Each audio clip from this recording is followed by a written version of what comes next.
어머니, 곤란하게 왜 그러세요? 반찬은 문 앞에 두고 그냥 가세요. 인터폰 너머로 들려온 며느리의 목소리는 차갑게 식어 있었어요. 40년 동안 재봉틀 페달을 밟으며 모은 3억 7천만 원으로 마련해준 아들 부부의 집에 갔지만 볼 수 있는 건 번호키만 반짝이는 하얀 현관문뿐이었죠. 인터폰 스피커 너머로 여자들의 웃음소리만 희미하게 들렸어요. 아들 부부에게 초대받지 못한, 아니 오히려 부담스런 존재로 여겨지는 이 상황에 은실은 보자기 꾸러미를 바닥에 조심스럽게 내려놓으며 생각했어요. 대체 내가 뭘 잘못한 걸까요? 사연 시작 전에 무료로 할 수 있는 구독과 좋아요를 눌러주시면 매주 새로운 인생 사연을 놓치지 않고 들으실 수 있습니다. 이제 함께 들어보겠습니다. 봉제 공장의 형광등은 새벽 6시부터 밤 10시까지 꺼지지 않았습니다. 윤은실의 손은 그 빛 아래에서 40년을 살았어요. 재봉틀 페달을 밟는 오른발은 이제 무릎이 시큰거렸고 바늘에 실을 꿰는 왼손 검지에는 바늘 자국이 겹겹이 쌓여 있었습니다. 은실은 올해 68이었어요. 머리카락 절반이 하얗게 새었고 허리는 재봉틀 앞에 구부정하게 앉아있던 시간만큼 굽어 있었습니다. 하지만 그녀의 손은 여전히 빨랐어요. 청바지 한 벌을 완성하는데 15분이면 충분했습니다. 은실 씨, 오늘도 잔업이에요. 공장장의 목소리가 들렸을 때 은실은 고개를 끄덕였어요. 잔업 수당은 1시간에 10,000원이었습니다. 3시간을 더 일하면 30,000원, 그 돈이면 아들 현우가 좋아하는 LA 갈비를 살 수 있었어요. 은실의 지갑 안에는 낡은 통장 한 권이 들어 있었습니다. 표지가 해져서 은행 이름도 잘 보이지 않는 통장이었어요. 그 안에는 3억 원이 있었습니다. 40년 동안 한 푼, 두 푼 모은 돈이었어요. 때로는 월급의 절반을 넣기도 했고 어떤 달에는 보너스를 통째로 넣기도 했습니다. 은실은 그 돈을 만질 때마다 조심스러웠습니다. 통장을 펼칠 때는 손을 깨끗이 씻고 잔고를 확인할 때는 안경을 쓰고 천천히 숫자를 세곤 했어요. 3억 7천만 원 정확한 숫자를 외우고 있었습니다. 현우가 결혼한대요. 은실이 옆자리 동료에게 말했을 때 목소리에는 기쁨과 걱정이 함께 섞여 있었어요. 그래요? 축하해요. 신부가 어떤 분이에요? 회사 다니는 똑똑한 처자래요. 대학도 좋은데 나왔대요. 은실은 며느리가 될 민지를 딱 한 번 봤습니다. 식당에서 만났을 때 민지는 새하얀 블라우스에 검은색 슬랙스를 입고 있었어요. 화장은 연하게 했지만 피부가 깨끗해서 인형처럼 보였습니다. 은실은 자신의 거칠어진 손을 바지에 문질렀던 기억이 났어요. 어머님 뵙게 되어 반갑습니다. 민지의 목소리는 예의 바르고 또박또박했습니다. 하지만 악수를 청했을 때 민지의 손은 금방 빠져나갔어요. 부드럽고 작은 손이었습니다. 은실의 손과는 완전히 달랐어요. 현우는 결혼 준비 이야기를 꺼냈습니다. 엄마, 우리 전세 알아보고 있는데요. 요즘 서울은 최소 5억은 있어야 해요. 5억? 은실은 숟가락을 든 채 멈춰섰어요. 3억 7천만 원으로는 턱없이 부족한 금액이었습니다. 제가 1억 5천 대출받고 나머지는 민진에서 5천 보태주신대요. 근데 보증금이 좀 모자라서요. 현우의 목소리는 조심스러웠습니다. 민지는 국을 떠먹으며 아무 말도 하지 않았어요. 하지만 은실은 알 수 있었습니다. 며느리가 되려는 이 여자가 무엇을 기대하는지. 내가 가진 돈이 3억 7천 정도 되는데 은실이 말을 꺼내자 현우의 얼굴이 환해졌습니다. 엄마, 진짜요? 그럼 딱 맞네요. 그래, 쓰거라. 엄마 늙어서 쓸 데도 없다. 은실은 웃으며 말했지만 가슴 한구석이 텅 비는 느낌이었어요. 40년의 무게가 한순간에 사라지는 기분이었습니다. 이틀 후 은실은 은행에 갔습니다. 창구 직원은 통장을 보더니 물었어요. 전액 인출하시는 거예요? 네. 사용처를 여쭤봐도 될까요? 아들 결혼 자금이요. 직원은 고개를 끄덕이며 서류를 내밀었습니다. 은실은 도장을 찍었어요. 빨간 인주가 손가락에 묻었습니다. 40년을 함께한 통장의 돈들이 10분 만에 품을 떠났습니다. 현금 3억 7천만 원은 생각보다 두툼했어요. 은실은 그 돈을 봉투에 넣어 가방 깊숙이 집어넣었습니다. 집으로 돌아오는 버스 안에서 가방을 무릎 위에 올려놓고 꼭 껴안았어요. 창밖으로 스쳐 지나가는 풍경을 보며 은실은 생각했습니다. 이제 내 걱정은 안 해도 되겠구나. 일주일 후 현우 부부는 새 아파트 계약을 했습니다. 서울 외곽의 신축 아파트였어요. 25평짜리 작은 집이었지만 햇볕이 잘 들고 깨끗했습니다. 엄마 고마워요. 정말. 현우는 은실을 안으면서 말했어요. 하지만 그 포옹은 길지 않았습니다. 민지가 옆에서 계약서를 들여다보고 있었거든요. 어머님 감사합니다. 민지도 인사를 했지만 은실을 바라보는 눈빛에는 감사보다는 안도가 더 많이 담겨 있었어요. 마치 이제 우리 집 마련은 끝났다는 표정이었습니다. 은실은 아파트 현관문을 보며 미소 지었습니다. 새 문이었어요. 번호키가 달린 최신식 도어락이 반짝였습니다. 그 문 너머로 아들 부부의 새 삶이 시작될 거예요. 잘 살아라. 엄마는 이제 편히 지낼게.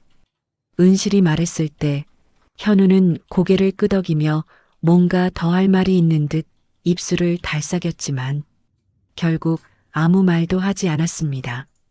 그날 밤 은실은 자신의 작은 방에 앉아 텅 빈 통장을 들여다봤습니다. 마지막 페이지에 적힌 잔액 영원이라는 글씨가 눈에 들어왔어요. 은실은 통장을 서랍 깊숙한 곳에 넣었습니다. 더 이상 볼 필요가 없었거든요. 재봉틀 위에는 먼지가 얇게 쌓여 있었습니다. 요즘 들어 집에서 바느질할 일이 줄어들었어요. 은실은 재봉틀을 쓰다듬었습니다. 차가운 금속이 손끝에 닿았어요. 이 손이 이젠 쓸모없나? 은실은 혼잣말을 했습니다. 40년 동안 재봉틀을 돌리던 손이 이제는 할 일을 잃은 것 같았어요. 아들에게 줄 돈도 다 줬고 이제 남은 건 매달 받는 근로소득뿐이었습니다. 창밖에는 봄비가 내리고 있었어요. 빗소리가 창문을 두드렸습니다. 은실은 불을 끄고 누웠어요. 어둠 속에서 천장을 바라보며 생각했습니다. 이제 내가 내 걱정은 말아라. 그날 밤 은실은 꿈을 꿨습니다. 새하얀 아파트 복도를 걷는 꿈이었어요. 끝없이 이어진 복도에는 똑같이 생긴 현관문들이 줄지어 있었습니다. 은실은 그중 하나를 두드렸어요. 하지만 문은 열리지 않았습니다. 아무리 두드려도 아무리 불러도 문은 닫혀 있었어요. 은실은 새벽에 눈을 뜨고 가슴을 쓸어내렸습니다. 꿈이었어요. 하지만 가슴속 어딘가에 무거운 돌이 하나 놓인 것 같은 기분이었습니다. 토요일 오후였습니다. 은실은 새벽부터 부엌에서 반찬을 만들었어요. 아들 내외가 새 집에서 먹을 음식이었습니다.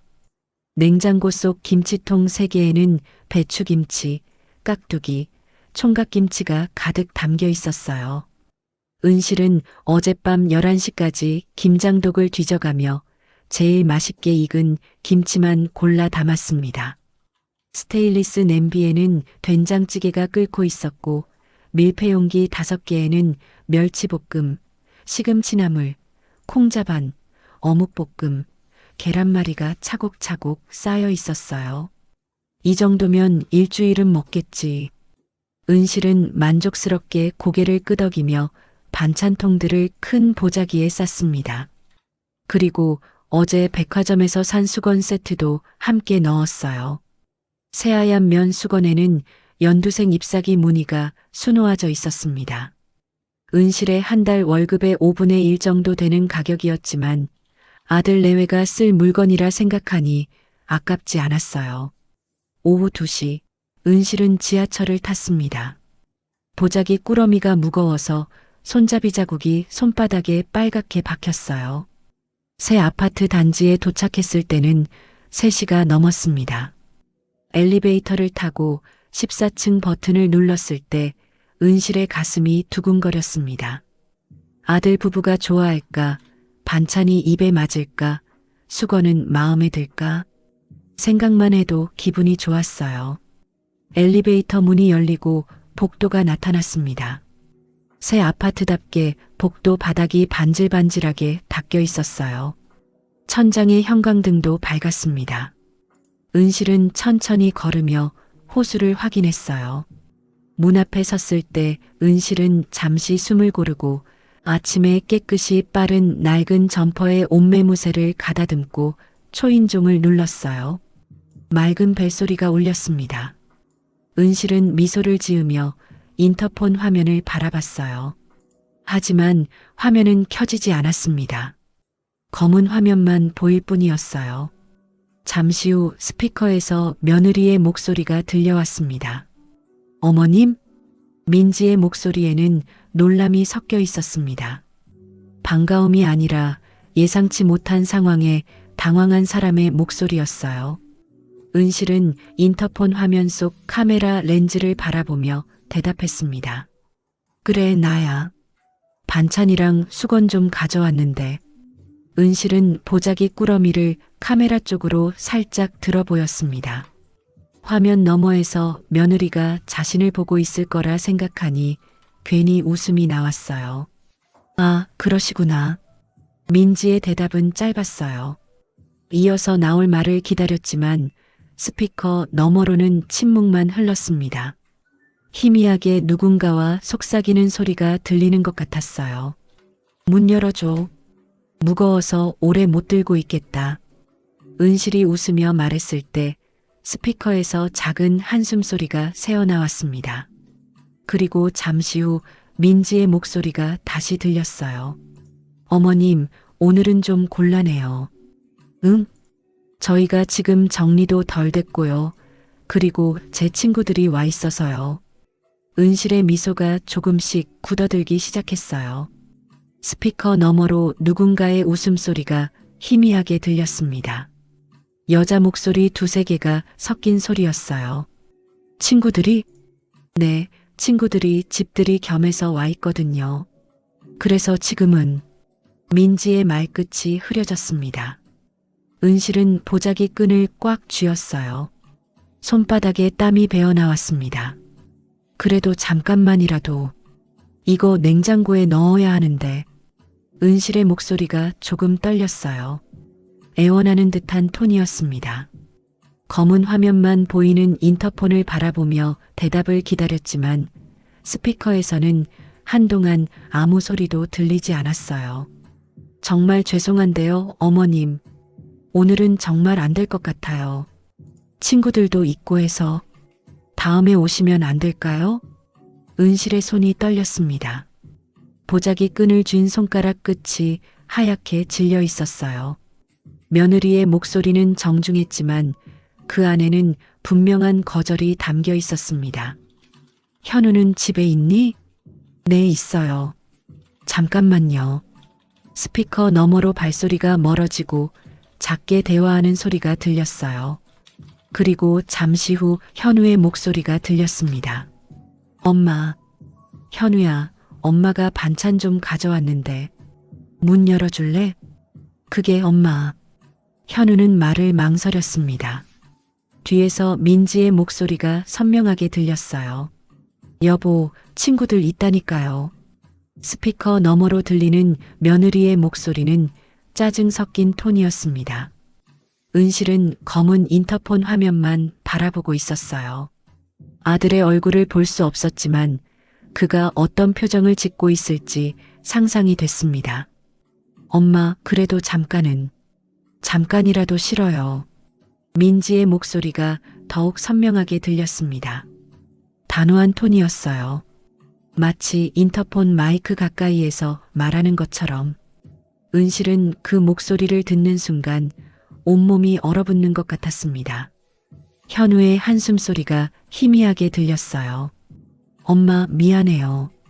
다음에 오세요. 미리 연락하고. 은실이 아들의 이름을 불렀을 때 인터폰에서 뚝 하는 소리와 함께 연결이 끊겼습니다. 스피커에서 나던 미세한 잡음마저 사라지고 완전한 침묵만 남았어요. 은실은 검은 화면을 멍하니 바라봤습니다. 복도는 조용했어요. 형광등 소리만 희미하게 웅웅거리고 있었습니다. 은실은 문 앞에 서서 움직이지 못했어요. 보자기 꾸러미를 든 두 팔이 저려왔지만 내려놓을 힘도 나지 않았습니다. 문틈 사이로 희미하게 웃음소리가 새어나왔어요. 여자들의 밝은 목소리, 그리고 뭔가 부딪히는 소리. 집들이 파티를 하고 있었습니다. 하지만 그 문은 은실에게 열리지 않았어요. 은실은 천천히 고개를 들어 복도 천장을 봤습니다. 구석에 빨간 불빛이 깜빡이고 있었어요. CCTV였습니다. 검은 렌즈가 은실을 내려다보고 있었어요. 마치 이 모든 상황을 기록하고 있는 것처럼. 은실은 문 앞에서 한 발짝 물러섰습니다. 그리고 보자기 꾸러미를 바닥에 조심스럽게 내려놓았어요. 김치통에서 국물이 새어나올까봐 천천히, 아주 천천히 내려놓았습니다. 2시간 넘게 무거운 짐을 들고 다녀서 허리가 굳었는지 일어서려는데 허리가 쑤셨어요. 다시 한번 문을 봤어요. 새하얀 문이었습니다. 번호키 화면에는 파란 불빛이 들어와 있었어요. 은실이 번 돈으로 장만한 집의 문이었지만 은실을 위해서는 열리지 않았어요. 엘리베이터 쪽으로 걸어가는 발걸음이 무거웠습니다. 뒤돌아보고 싶었지만 참았어요. CCTV가 보고 있었으니까요. 은실은 등을 곧게 펴고 복도를 걸었습니다. 하지만 눈가가 뜨거워지는 걸 막을 수는 없었어요. 엘리베이터 문이 열렸을 때 은실은 빈손으로 안에 들어섰습니다. 거울에 비친 자신의 얼굴을 봤어요. 낡은 점퍼를 입은 68살의 여자가 서 있었습니다. 1층 버튼을 누르고 내려가는 동안 은실은 거울 속 자신을 계속 바라봤습니다. 언제부터 이렇게 늙었을까? 언제부터 아들에게 짐이 되었을까? 4억 원을 주고도 문 앞에서 거절당하는 사람이 되었을까? 아파트 입구를 나서자 차가운 바람이 얼굴을 때렸어요. 은실은 점퍼 지퍼를 목까지 올리고 버스 정류장으로 걸어갔습니다. 빈손이 너무 가벼워서 오히려 이상했어요. 올 때는 그렇게 무거웠는데. 버스를 기다리며 은실은 핸드폰을 꺼냈습니다. 화면을 켜고 현우의 번호를 봤어요. 전화를 걸까 말까 망설이다가 결국 핸드폰을 주머니에 도로 넣었습니다. 버스가 도착하고 은실은 뒷자리에 앉아 창밖을 봤습니다. 아파트 단지가 점점 멀어졌어요. 새하얀 건물들이 햇빛을 받아 반짝이고 있었습니다. 그중 하나가 아들의 집이었지만 이제 은실은 어느 동인지도 모르겠었어요. 집에 도착해서 창밖으로 어둠이 내린 빈방에 들어서자 냉기가 느껴졌어요. 은실은 외투도 벗지 않고 방바닥에서 한참을 주저앉아 있었습니다. 이후 은실은 아들과 연락을 하지 않았어요. 아파트 문 앞에 두고 온 보자기 꾸러미가 어떻게 됐는지도 궁금했지만 묻지 않았어요. 월요일 아침 은실은 평소처럼 6시에 일어나 봉제 공장으로 출근했습니다. 재봉틀 앞에 앉아 청바지 허리선을 박음질하는 동안에도 자꾸만 그날이 떠올랐어요. 검은 인터폰 화면, 며느리의 차갑게 식은 목소리, 문틈 사이로 새어나오던 웃음소리. 은실은 고개를 저으며 페달을 더 세게 밟았습니다. 딴 생각하면 다쳐요. 옆자리 동료가 걱정스럽게 말했어요. 은실은 고개를 끄덕이고 바늘에서 시선을 떼지 않으려 애썼습니다. 점심시간 은실은 구내식당에서 김치찌개를 먹고 있었어요. 밥맛이 없었지만 억지로 숟가락을 들고 있을 때 옆 테이블에 순자가 다가왔습니다. 순자는 은실과 같은 동네에 사는 이웃이었어요.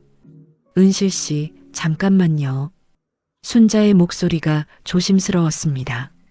뭔가 말하기 곤란한 일이 있을 때 내는 목소리였어요. 왜요? 저기 이거 보여드려야 할지 말아야 할지 고민했는데요. 순자는 자리에 앉으며 핸드폰을 꺼냈습니다. 그리고 화면을 은실 쪽으로 돌렸어요. SNS 캡처 화면이었습니다.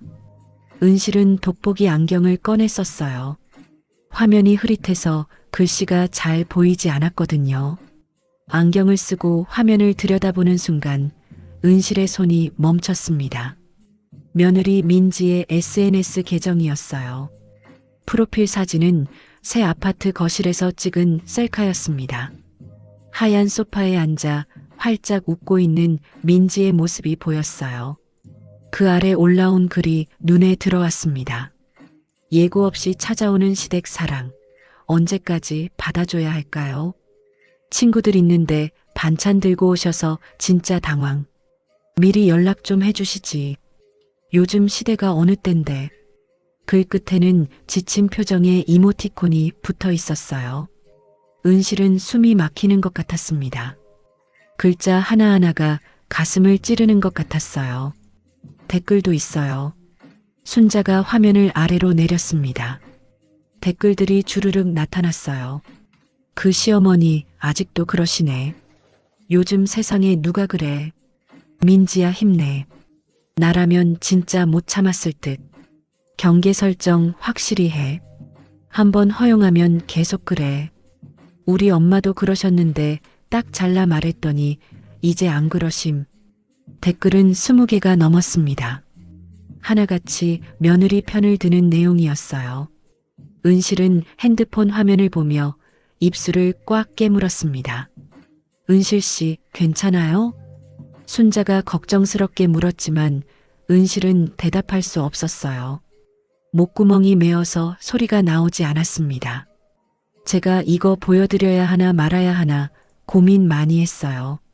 근데 모르고 계시는 것보다는 나을 것 같아서.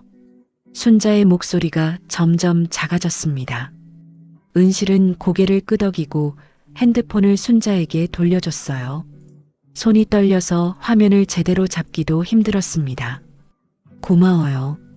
알려줘서. 은실은 겨우 그 말만 했어요. 순자는 미안한 표정으로 자리에서 일어났습니다. 은실 씨, 너무 상심하지 마세요. 요즘 젊은 애들은 다 그래요. 순자가 위로의 말을 남기고 떠났지만 은실의 귀에는 아무것도 들리지 않았어요. 머릿속에는 방금 본 글과 댓글들만 맴돌았습니다. 예고 없이 찾아오는 시댁 사랑. 은실은 그 문장을 되뇌었습니다.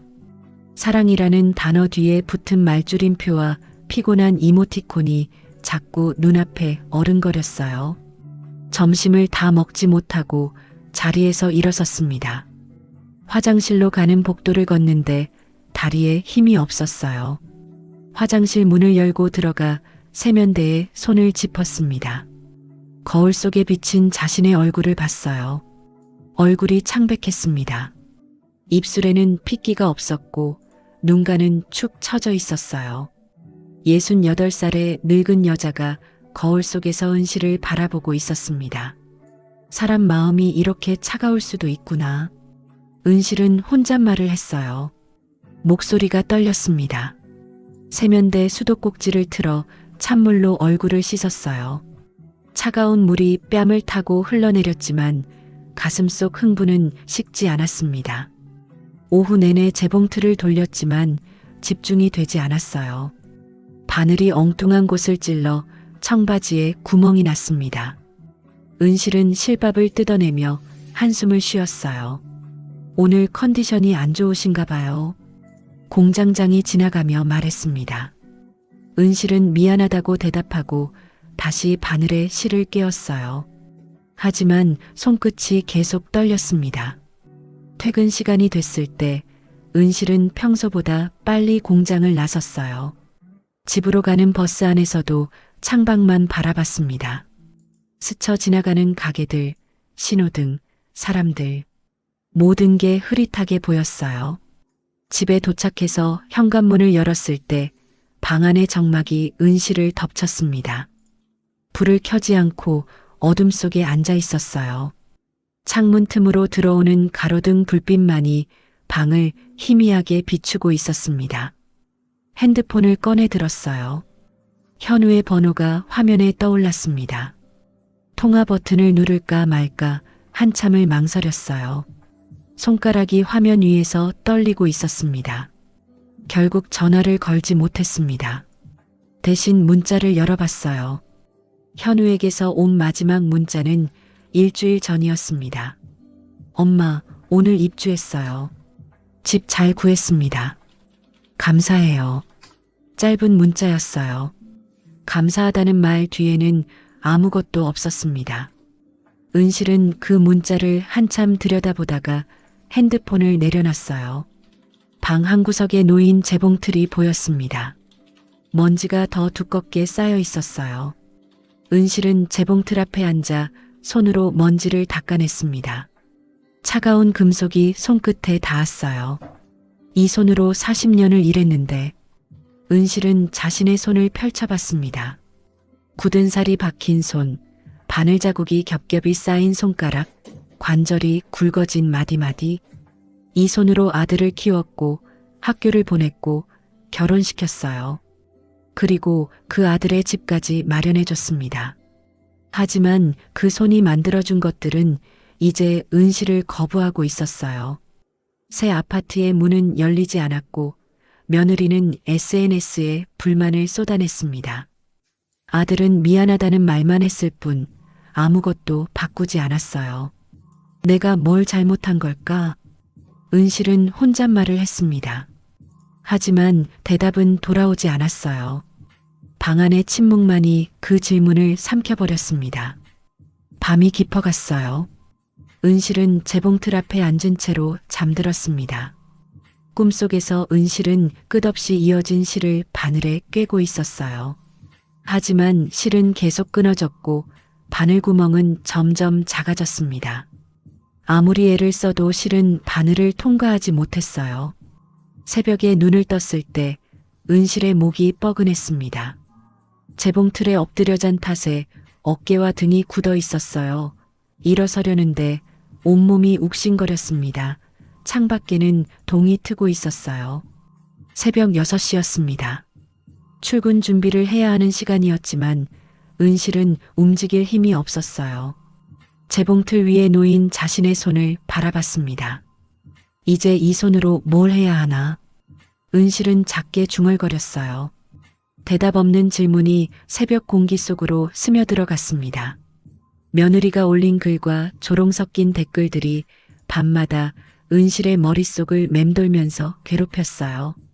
목요일 저녁 은실은 봉제 공장에서 돌아와 저녁도 먹지 않고 방에 앉아 있었습니다.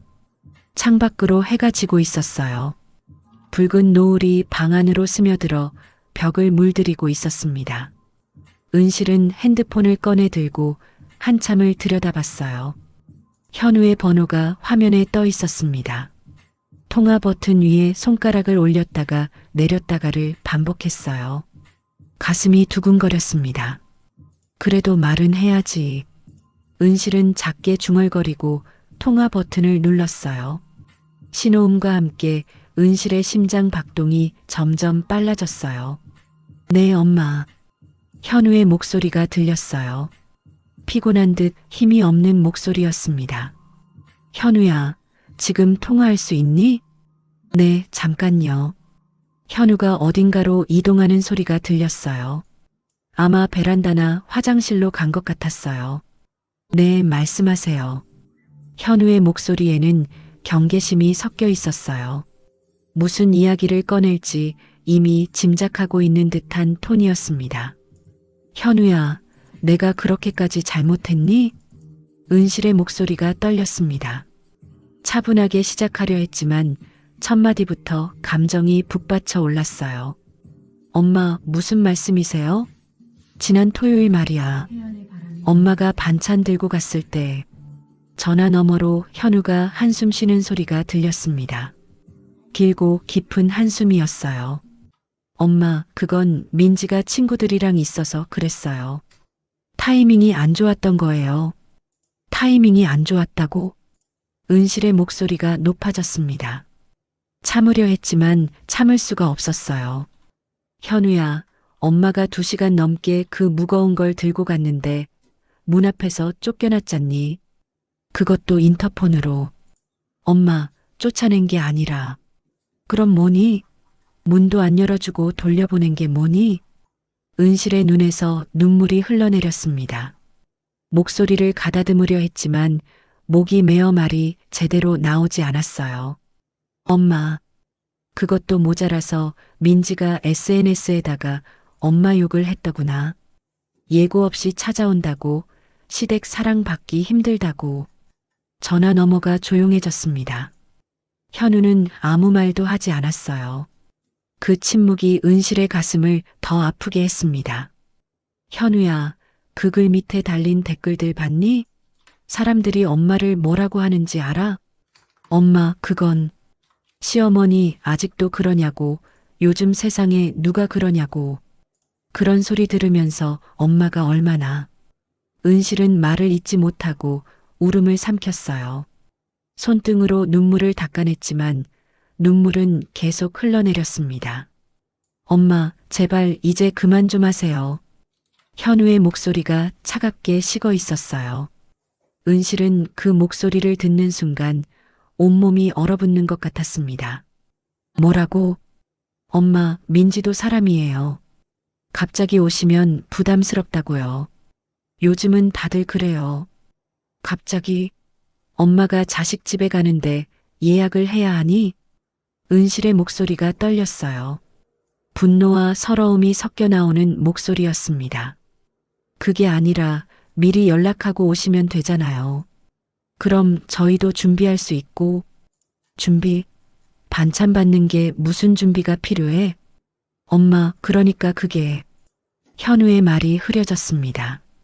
뭔가 변명하려는 듯 했지만 제대로 된 말이 나오지 않는 것 같았어요. 현우야, 그 집 보증금 누가 냈는지 알고 있니?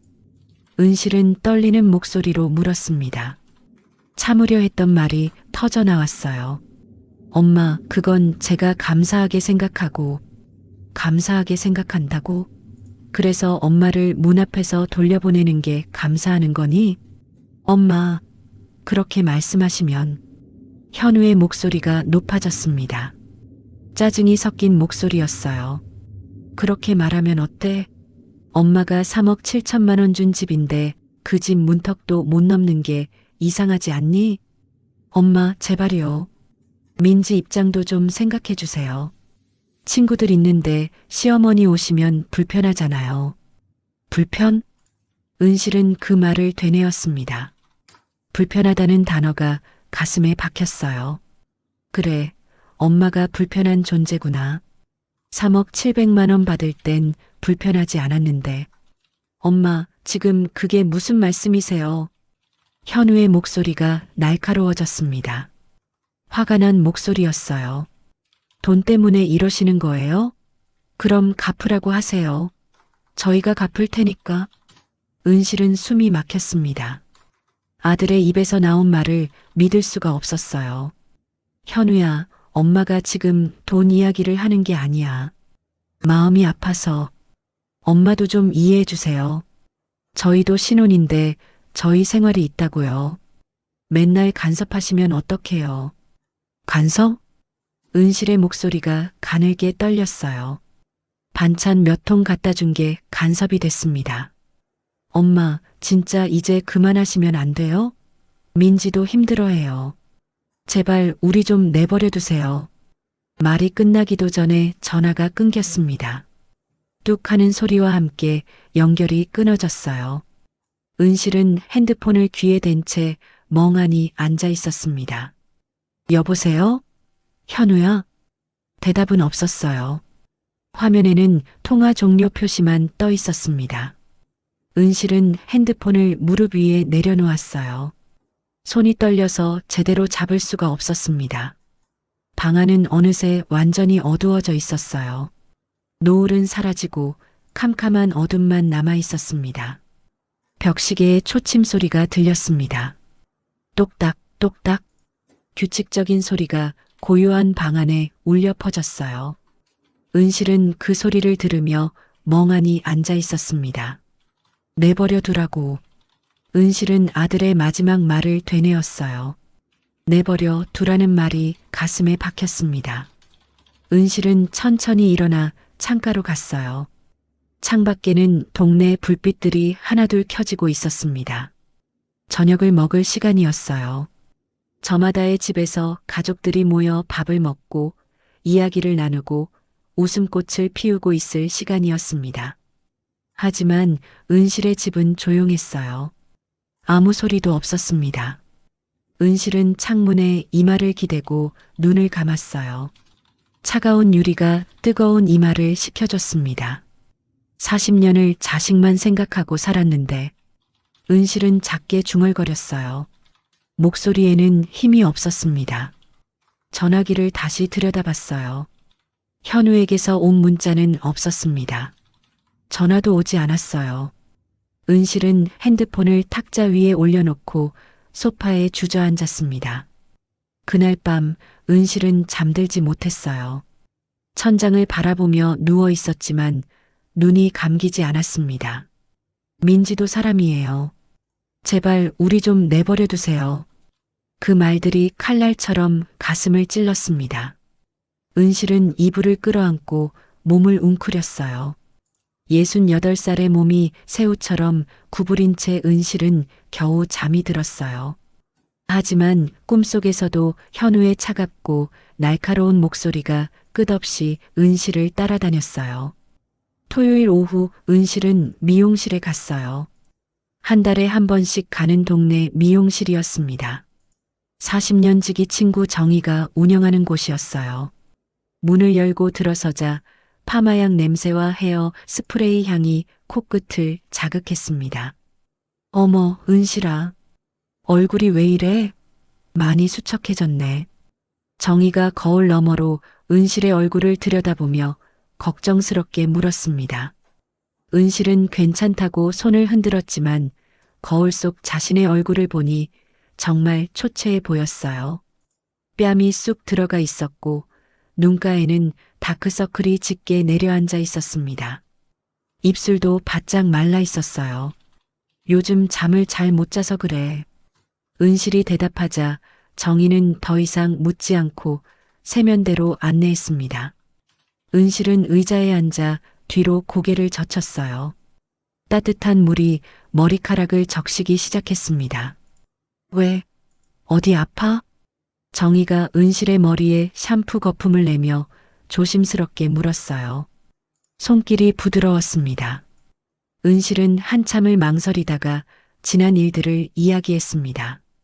아들 집에 갔다가 문전 박대당한 일, SNS에 올라온 글, 그리고 전화 통화에서 들었던 차가운 말들까지.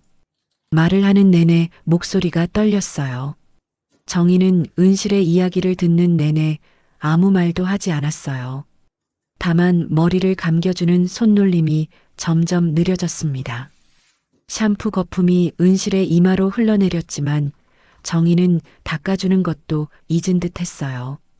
이야기가 끝났을 때 정희는 깊은 한숨을 쉬었습니다. 은실아, 나 진짜 화난다. 어쩜 그럴 수가 있어? 정희의 목소리에는 분노가 섞여 있었습니다. 은실은 고개를 저으며 대답했어요. 됐어. 내가 잘못한 것도 있으니까. 무슨 잘못을 했다고? 자식 집에 반찬 갖다 준 게 죄야? 정희의 목소리가 높아졌습니다. 옆에서 파마 중이던 손님들이 힐끗힐끗 쳐다봤어요. 정희는 신경 쓰지 않고 계속 말을 이어갔습니다. 요즘 젊은 애들은 다 그래. 자기들만 생각하지 부모 마음은 생각도 안 해. 은실은 대답 대신 작게 고개만 끄덕였어요. 정희가 수건으로 머리를 감싸며 일으켜 세웠습니다. 거울 앞 의자로 안내하는 정희의 손길이 평소보다 조심스러웠어요. 그래도 미리 연락하고 갔어야 했나 봐. 은실이 작게 말하자 정희는 빗을 내려놓고 은실의 어깨를 톡톡 두드렸습니다. 은실아, 정신 좀 차려. 정희가 거울 속 은실의 눈을 똑바로 바라보며 말했어요. 넌 평생 자식만 걱정했지. 널 걱정한 적은 없잖아. 40년 동안 번 돈 다 아들 집 마련해주고 이제 남은 게 뭐야? 은실은 대답하지 못했어요. 정희의 말이 화살처럼 가슴에 박혔습니다. 거울 속에 비친 두 사람의 모습이 희미하게 흔들려 보였어요. 은실아, 이제라도 내 인생 좀 살아. 자식 눈치 보지 말고. 68이면 아직 젊어. 10년, 20년 더 살 수 있다고. 정희의 말이 귓가에 맴돌았습니다.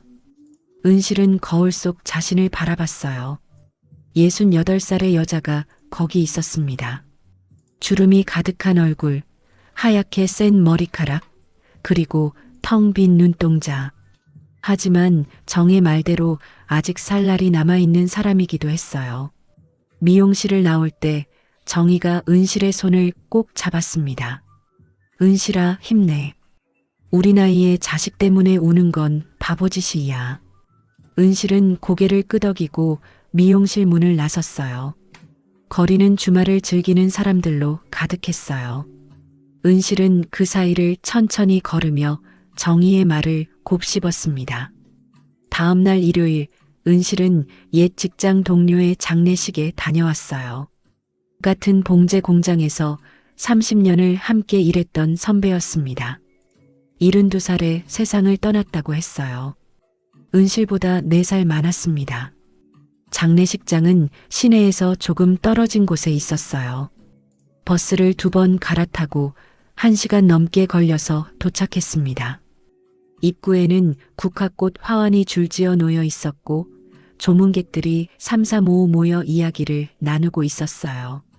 영정사진 속 선배는 웃고 있었지만 그 웃음이 쓸쓸해 보였어요. 은실은 영정 앞에 무릎 꿇고 절을 했습니다. 이마가 바닥에 닿을 때 눈물이 핑 돌았어요. 조문객 명단에 이름을 적는 손이 떨렸습니다. 분향을 마치고 유족들에게 인사를 건넬 때 선배의 딸이 은실의 손을 잡았어요. 이모, 오셔서 고마워요. 아니야. 당연히 와야지. 어머니가 평생 우리 뒷바라지만 하셨거든요. 정작 당신은 하고 싶은 거 하나 못 하시고. 선배의 딸은 눈을 붉히며 말을 이었습니다. 마지막까지도 우리 걱정만 하시다가 가셨어요. 당신 아프신 것도 숨기시고. 그 말을 들으며 은실은 가슴이 철렁 내려앉는 것 같았어요. 선배의 얼굴이 떠올랐습니다. 항상 웃으며 일하던 모습, 쉬는 시간에 자식 자랑하던 모습. 하지만 정작 본인은 낡은 옷만 입고 다니던 사람이었어요. 빈소를 나와 복도 의자에 앉았을 때 다른 조문객이 작게 중얼거리는 소리가 들렸습니다.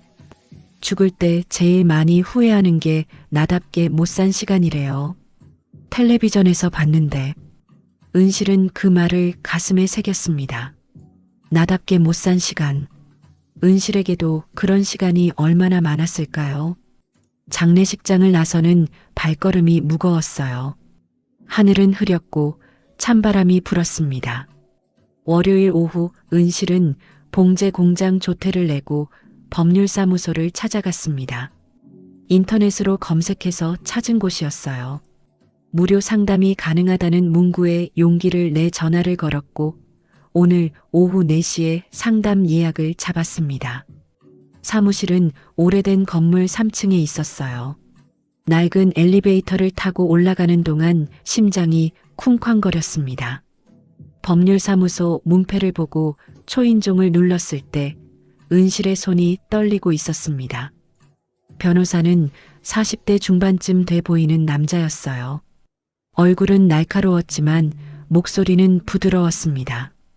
은실은 떨리는 손으로 가방에서 아들에게 준 돈에 대한 자료가 든 서류 봉투를 꺼냈어요. 은행 거래 내역, 통장 사본, 그리고 아들 명의로 된 전세 계약서 사본. 그 보증금 돌려받을 수 있을까요? 은실이 조심스럽게 물었습니다. 목소리가 작아서 변호사가 귀를 기울였어요. 변호사는 서류를 꼼꼼히 살펴봤습니다. 한 장 한 장 넘기는 소리가 조용한 사무실에 울렸고 변호사는 고개를 저었습니다. 어머님, 죄송하지만 증여로 간주돼서 회수는 어렵습니다. 증여요? 은실의 목소리에 실망이 묻어났습니다. 네, 부모가 자식에게 준 돈은 법적으로 증여로 봅니다. 특히 차용증이나 계약서 같은 게 없으면 더더욱 그렇고요. 변호사가 서류를 책상 위에 가지런히 정리하며 설명을 이어갔어요. 만약 빌려준 돈이라는 증거가 있으면 다르겠지만 이렇게 그냥 주신 거라면 법적으로 돌려받기가 힘듭니다. 은실은 의자에 힘없이 기대었어요. 3억 7천만 원이 그냥 날아가 버린 거였습니다. 40년의 땀이 한순간에 사라진 거예요. 그럼 어머님 명의로 된 재산은 어떤 게 있으신가요? 변호사가 물었습니다. 은실은 잠시 생각하다가 대답했어요. 성산동에 아파트 하나 있어요. 남편이 돌아가시면서 제 명의로 넘어온 거예요. 그 아파트는 어머님 단독 명의시죠? 네, 제 이름으로만 돼 있어요. 변호사는 잠시 생각하더니 조심스럽게 말했습니다. 그 아파트는 어머님 재산이니까 마음대로 처분하실 수 있습니다. 혹시 유언장 같은 거 작성해 두셨어요? 아니요. 그럼 지금이라도 작성해 두시는 게 좋을 것 같습니다. 나중에 문제 생기지 않게요. 변호사의 말이 무슨 뜻인지 은실은 알 것 같았습니다. 지금 아무것도 하지 않으면 나중에 그 아파트도 아들에게 갈 거예요. 법적으로 당연한 상속이니까요. 제가 그 아파트를 팔면 그 돈은 제가 쓸 수 있는 거죠? 당연하죠. 어머님 재산이니까요. 은실은 고개를 끄덕였어요. 변호사의 말이 명확했습니다. 법률사무소를 나와 집으로 돌아오는 길, 은실은 천천히 걸었어요. 저녁 하늘이 붉게 물들어 있었고 가로등이 하나둘 켜지기 시작했습니다. 그 집 보증금은 돌려받을 수도 없고 은실은 혼잣말을 했습니다.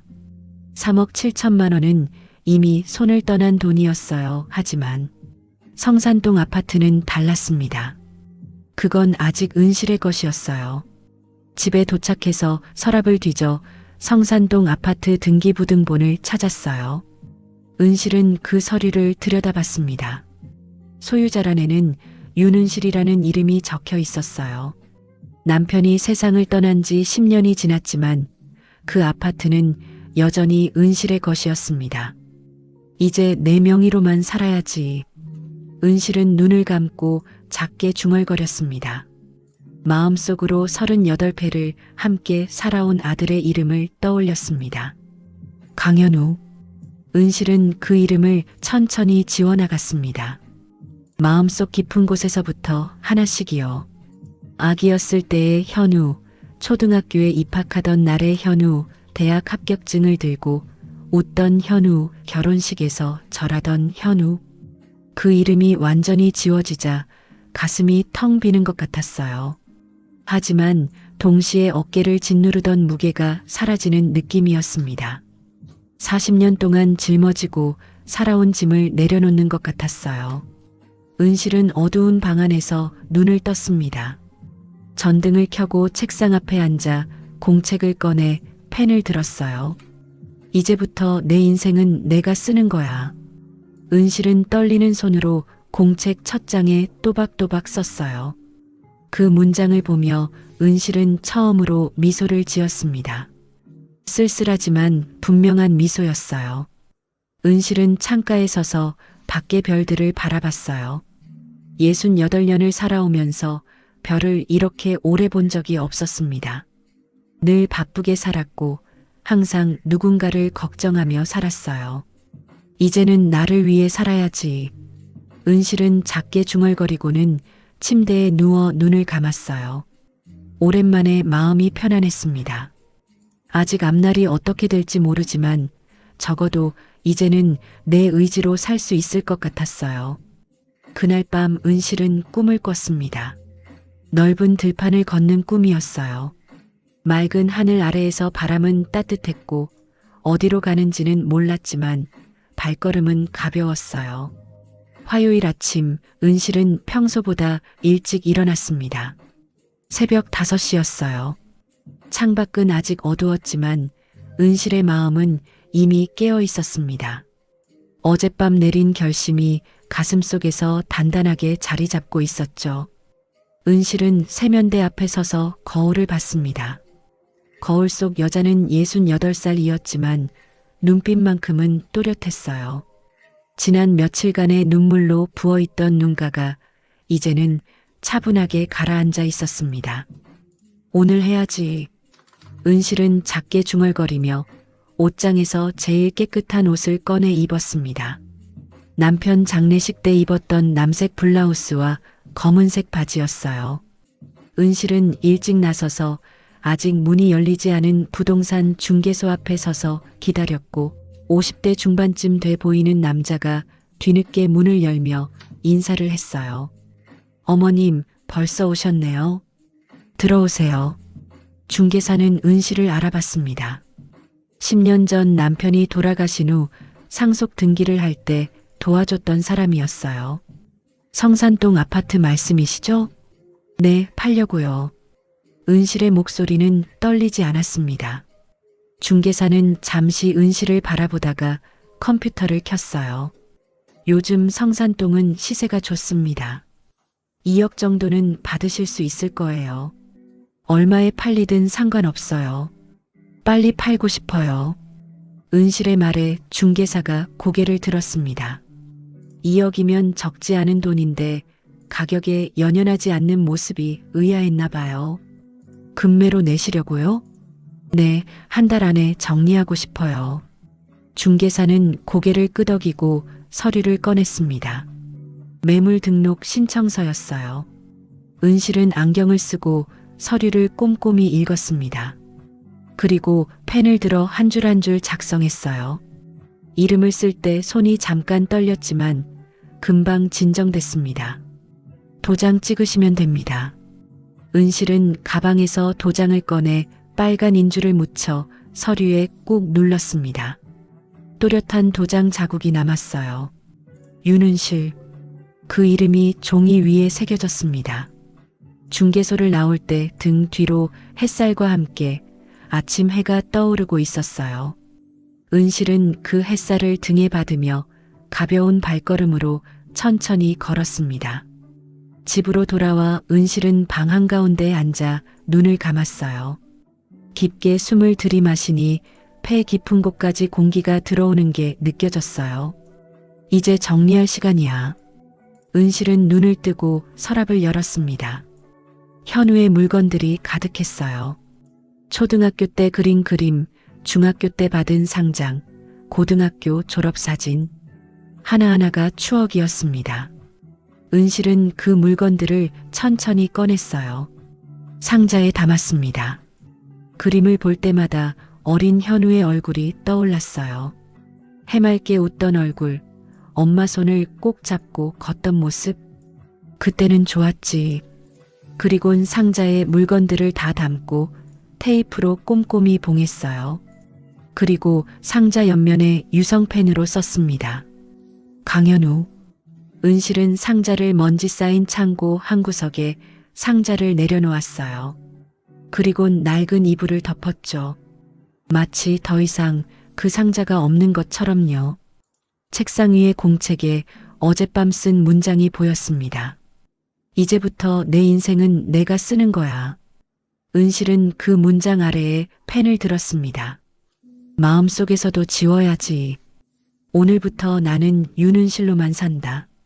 누구의 엄마가 아니라 나 자신으로. 은실은 눈을 감았습니다. 그리고는 마음속으로 아들의 이름을 불렀어요. 강현우. 38년을 함께 살아온 이름이었습니다. 은실은 그 이름을 천천히 지워나가기 시작했어요. 마치 칠판에 글씨를 지우듯이 조금씩 조금씩. 처음에는 획 하나가 흐려지고 그 다음엔 글자 하나가 사라지고 마침내 이름 전체가 희미해졌습니다. 이름이 지워지자 얼굴도 흐려지기 시작했어요. 아기였을 때의 현우, 초등학생이었을 때의 현우, 대학생이었을 때의 현우. 모든 모습이 안개처럼 사라져갔습니다. 그 과정은 고통스러웠습니다. 가슴이 찢어지는 것 같았어요. 눈물이 흘러내렸지만 은실은 계속 지워나갔습니다. 멈추지 않았어요. 그리고 은실은 거울 앞에 서서 거울 속 여자를 봤어요. 68살의 윤은실이 거기 있었습니다. 주름진 얼굴, 하얀 머리카락, 하지만 눈빛만큼은 살아있었어요. 나는 아직 살아있어. 은실은 거울 속 자신에게 말했습니다. 그리고 미소 지었어요. 오랜만에 진짜 미소였습니다. 창밖에 구름 한 점 없는 맑은 하늘이 보였어요. 은실은 창문을 열어 시원한 바람을 마주하며 재봉틀 앞에 앉아 먼지를 닦아냈어요. 서랍에서 헝겊 조각을 꺼내 바늘에 실을 꿰었어요. 손놀림이 자연스러웠죠. 이어서 재봉틀을 돌리며 생각했어요. 인생도 이렇게 다시 꿰맬 수 있을까? 찢어진 부분을 다시 이어붙이고 해진 곳을 덧대고 새로운 모양으로 만들 수 있을까? 할 수 있어. 은실은 혼잣말을 했습니다. 재봉틀 소리가 그 말을 받쳐주듯 경쾌하게 울렸어요. 저녁이 됐지만 현우에게서 온 연락은 없었어요. 하지만 이제는 기다리지 않아요. 은실은 핸드폰을 내려놓고 텔레비전을 보다가 여행 프로그램을 봤어요. 화면 속에는 전주 한옥마을이 나오고 있었죠. 기와지붕이 줄지어 있고 좁은 골목길을 사람들이 걷고 있었어요. 한복을 입은 사람들도 보였습니다. 전주. 은실은 그 이름을 되뇌었습니다. 가본 적은 없지만 언젠가 가고 싶었던 곳이었어요. 남편이 살아있을 때 우리 나중에 전주 한번 가보자고 했던 기억이 났습니다. 하지만 가지 못했어요. 늘 바빴고 늘 돈이 부족했으니까요. 이제는 갈 수 있겠네. 은실은 작게 웃었습니다. 성산동 아파트가 팔리면 돈이 생길 거예요. 그 돈으로 전주에 갈 수 있습니다. 아니, 전주뿐만이 아니라 어디든 갈 수 있어요. 은실은 공책을 펼쳐 썼습니다. 가고 싶은 곳 마이너스 전주. 그 아래에 또 썼어요. 하고 싶은 것 마이너스 여행, 새로운 일. 펜을 들고 한참을 생각하다가 또 한 줄을 추가했습니다. 만나고 싶은 사람 마이너스 나 자신. 그 문장을 보며 은실은 미소 지었습니다. 68년을 살았지만 정작 자신을 제대로 만나본 적이 없었어요. 늘 누군가의 아내였고 누군가의 엄마였습니다. 이제 윤은실을 만날 시간이야. 2주일이 지나자 성산동 아파트에 매수자가 나타났어요. 중개사가 전화를 걸어왔을 때 은실은 봉제 공장에서 재봉틀을 돌리고 있었습니다. 어머님, 계약하시겠어요? 1억 9천에 사겠답니다. 네, 하겠습니다. 은실의 대답은 짧고 명확했어요.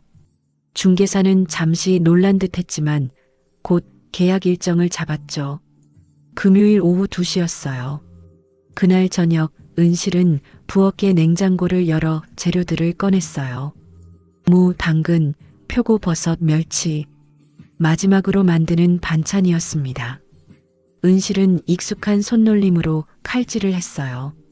무를 네모나게 썰고 당근을 잘게 다졌습니다. 표고버섯은 기둥을 떼어내고 각 부분만 얇게 저밀었어요.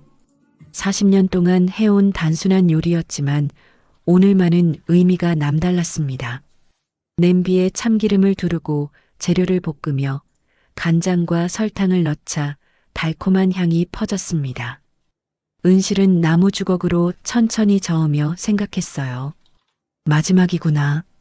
볶음이 완성됐을 때 은실은 식혀서 밀폐 용기에 담았고 김치도 꺼내 작은 통에 넣었어요. 그리고 냉장고 안쪽에서 된장찌개용 재료도 준비했습니다. 자정이 넘어서야 모든 준비가 끝났어요. 그리고는 평온한 마음으로 반찬통들을 보자기에 쌌습니다. 새벽 5시 은실은 버스를 타고 아들 부부가 사는 아파트로 갔습니다. 창밖으로 동이 트고 있었고 하늘이 회색에서 주황색으로 변해가고 있었습니다. 은실은 그 하늘을 보며 조용히 숨을 쉬었어요. 아들 부부가 사는 아파트에 도착했을 때는 경비실 아저씨가 졸고 있었어요. 은실은 조용히 지나쳐 엘리베이터를 탔어요. 올라가는 동안 은실의 심장이 뛰었죠. 하지만 두려움은 아니었어요. 그저 마지막이라는 사실이 가슴을 울렸을 뿐이었습니다. 복도에 서서 1409호를 바라봤어요. 은실이 3억 7천만 원을 주고 마련해준 집을요. 은실은 보자기를 풀어 반찬통들을 꺼내 현관문 앞에 가지런히 놓았어요. 김치통, 멸치볶음, 무나물, 된장찌개 재료. 마지막 선물이었습니다. 주머니에서 어젯밤에 쓴 편지 한 장을 꺼내 반찬통 위에 조심스럽게 올려놓았어요. 편지 내용은 짧았습니다. 잘 살아라. 이제 엄마 걱정은 하지 마라. 엄마도 이제 엄마 인생을 살아갈게. 그게 전부였어요. 은실은 문을 바라봤습니다. 한 달 전 이 문 앞에서 서서 울었던 기억이 났어요. 인터폰 너머로 들려오던 차가운 목소리, 열리지 않는 문. 그 모든 게 떠올랐습니다. 하지만 이제는 달랐어요. 은실은 더 이상 이 문이 열리길 바라지 않았습니다. 그럴 필요도 없었어요. 은실의 인생은 이제 이 문 너머가 아니라 다른 곳에 있었으니까요. 잘 있어. 목소리에는 슬픔보다 담담함이 묻어났어요. 그리고 천천히 몸을 돌렸습니다. 엘리베이터로 걸어가는 발걸음이 가벼웠습니다. 복도 천장에 CCTV 빨간 불빛이 깜빡이고 있었지만 은실은 신경 쓰지 않았습니다. 기록되든 말든 이제는 상관없었어요. 엘리베이터 문이 열렸습니다. 은실은 안으로 들어가 1층 버튼을 눌렀어요. 문이 닫히는 순간 14층 복도가 시야에서 사라졌습니다. 아파트 입구를 나설 때 해가 떠오르고 있었어요. 붉은 해가 건물 사이로 고개를 내밀고 있었습니다. 은실은 그 해를 바라보며 멈춰 섰어요. 새로운 하루구나. 은실은 작게 말했습니다. 38년의 엄마 노릇이 끝났어요. 이제 은실은 윤은실로만 살 거예요. 집에 도착해서 은실은 가방을 내려놓고 침대에 누웠습니다. 피곤했지만 마음은 편안했어요. 천장을 바라보며 눈을 감았습니다. 잠이 들기 직전 은실은 웃음을 흘렸어요. 오랜만에 진짜 웃음이었습니다. 가슴속 깊은 곳에서 올라오는 웃음이었어요. 금요일 오후 2시 은실은 부동산 중개소에 앉아 있었습니다. 맞은편에는 매수자 부부가 앉아 있었어요. 30대 중반쯤 돼 보이는 젊은 부부였습니다. 좋은 집 하시는 거 감사합니다. 매수자 남편이 웃으며 말했어요. 은실은 고개를 끄덕였습니다. 잘 살아요. 좋은 집이에요. 계약서에 도장을 찍었습니다. 빨간 인주가 손가락에 묻었어요. 은실은 그 손가락을 물티슈로 닦으며 생각했습니다. 이제 정말 끝이구나. 이제 어디로 가지? 갈 곳이 많았어요. 전주도 있고 제주도 있고 강릉도 있었습니다. 어디든 갈 수 있었어요.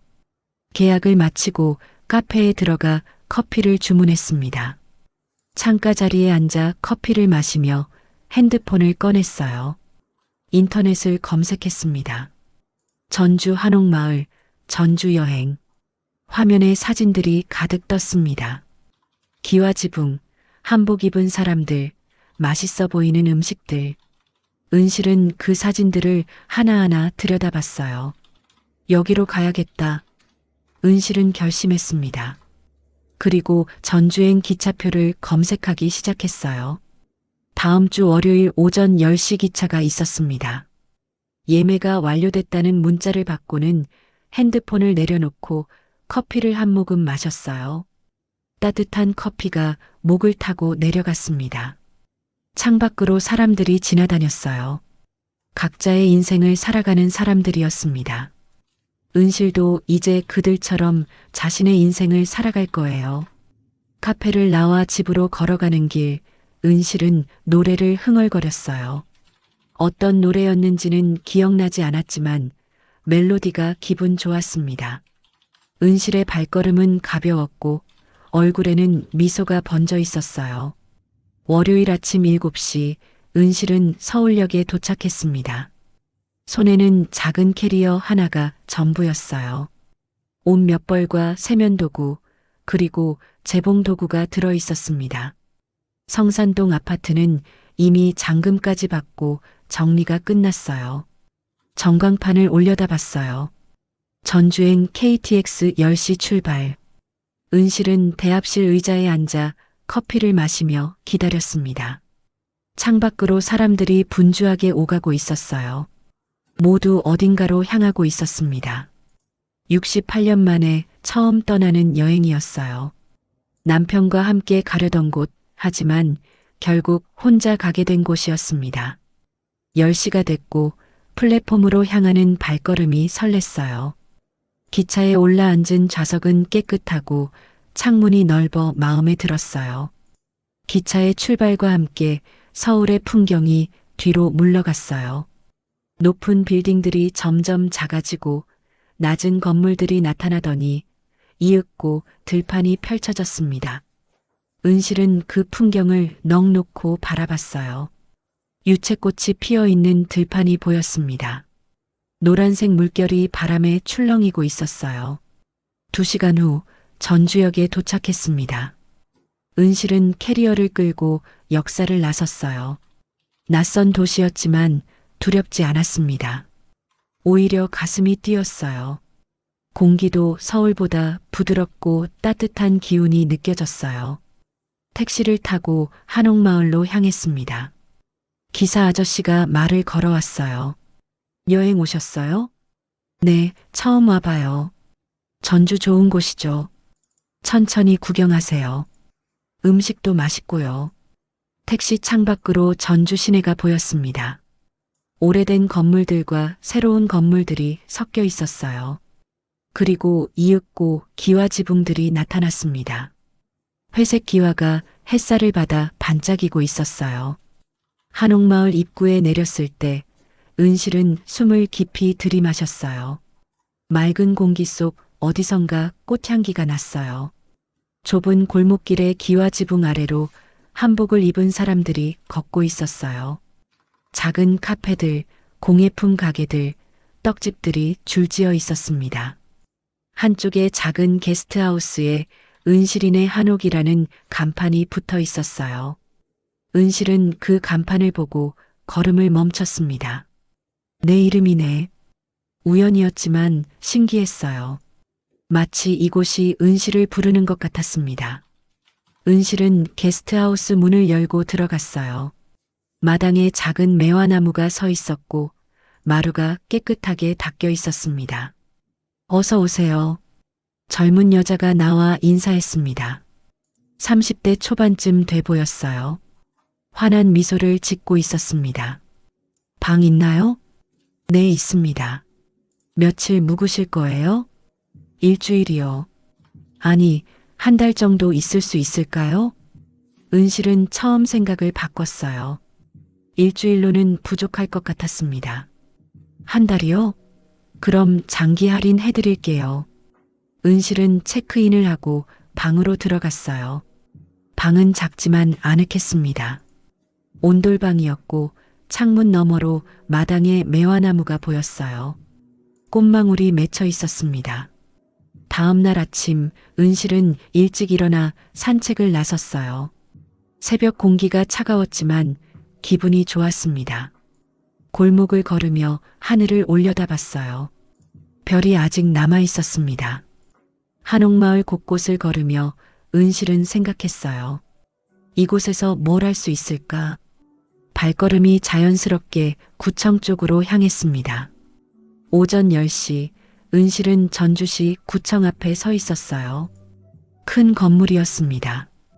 은실은 잠시 망설이다가 현관문을 밀고 들어갔어요. 안내 데스크에서 사회복지과 위치를 물었죠. 은실은 용기를 내어 사회복지과 문을 두드렸고 안에서 젊은 여자가 일어나 맞아줬어요. 30대 중반쯤 돼 보였습니다. 단정한 정장을 입고 있었고 이름표에는 문하연 사회복지사라고 적혀 있었어요. 무슨 일로 오셨어요? 하연의 목소리는 따뜻했습니다. 은실은 의자에 앉으며 조심스럽게 말을 꺼냈어요. 저 여기서 일할 수 있는 게 있을까요? 하연이 은실을 자세히 바라봤습니다. 68살의 여자가 일을 찾아온 게 신기했나 봐요. 뭐든 할 수 있어요. 특히 재봉이요. 40년 넘게 봉제 공장에서 일했거든요. 은실의 목소리는 떨렸지만 눈빛만큼은 또렷했습니다. 하연은 차를 내오며 자리에 앉았어요. 재봉이요? 그럼 혹시 옷수선이나 리폼도 하실 수 있으세요? 네, 할 수 있어요. 뭐든지요. 하연의 눈이 반짝였습니다. 마치 기다리던 사람을 만난 것처럼. 선생님, 마침 저희가 시니어 일자리 프로그램을 운영하고 있어요. 옷 리폼 수선 교실인데 선생님 손기술이라면 함께 하실 수 있을 것 같아요. 은실의 가슴이 뛰었습니다. 새로운 기회였어요. 하고 싶어요. 지금 당장요. 정말요? 네, 남의 옷만 고쳤는데 이젠 내 인생을 고칠 차례인가 봐요. 은실의 말에 하연이 웃음을 터뜨렸습니다. 그리고 환하게 웃으며 손을 내밀었어요. 다음 날 화요일 오후 2시, 은실은 구청 2층 작은 교실에 섰습니다. 10명 정도가 모여 있었어요. 60대 할머니들도 있었고 20대 젊은이들도 있었습니다. 재봉틀 5대가 교실 한쪽에 놓여 있었어요.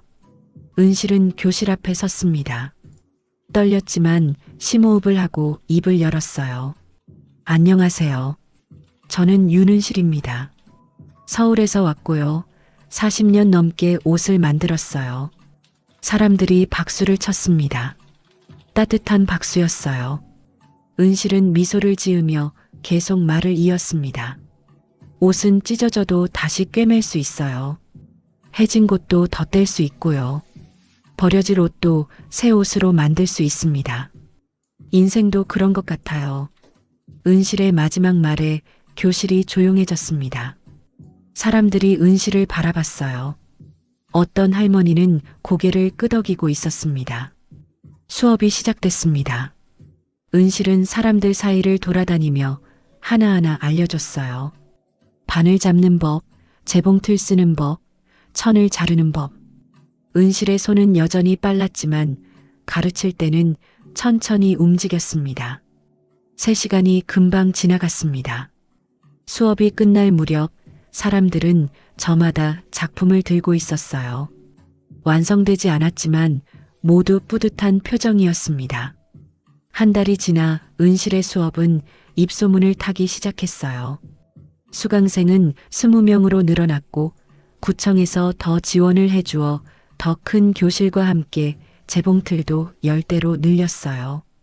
은실의 SNS 계정도 생겼습니다. 수강생 중 한 명이 만들어줬거든요. 다시 은실이라는 이름이었습니다. 수업 사진들과 완성된 작품들을 올리기 시작했고 팔로워가 점점 늘어나고 있었어요. 어느 날 수업이 끝난 후 한 수강생이 은실에게 다가왔습니다. 50대 중반쯤 돼 보이는 여자였어요. 손에 낡은 원피스를 들고 있었습니다.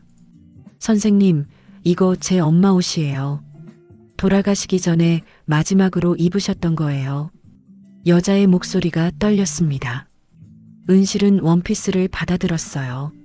세월의 흔적이 가득한 옷이었습니다.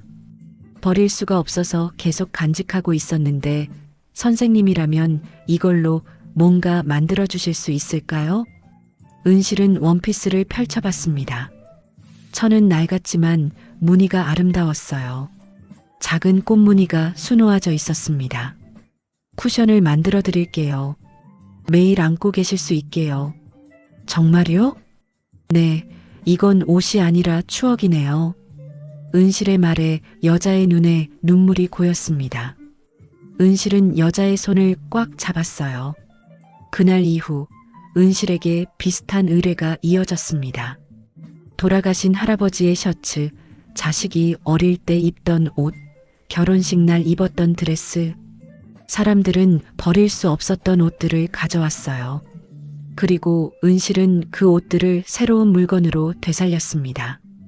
입소문은 SNS를 통해 더 빠르게 퍼졌어요. 다시 은실 계정의 팔로워가 10,000명을 넘어섰습니다. 전국에서 주문이 들어오기 시작했어요. 그러던 어느 날 저녁 하연이 전화를 걸어왔습니다.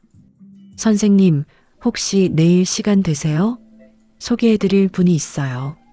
누군데요? 창업 지원하는 분이에요.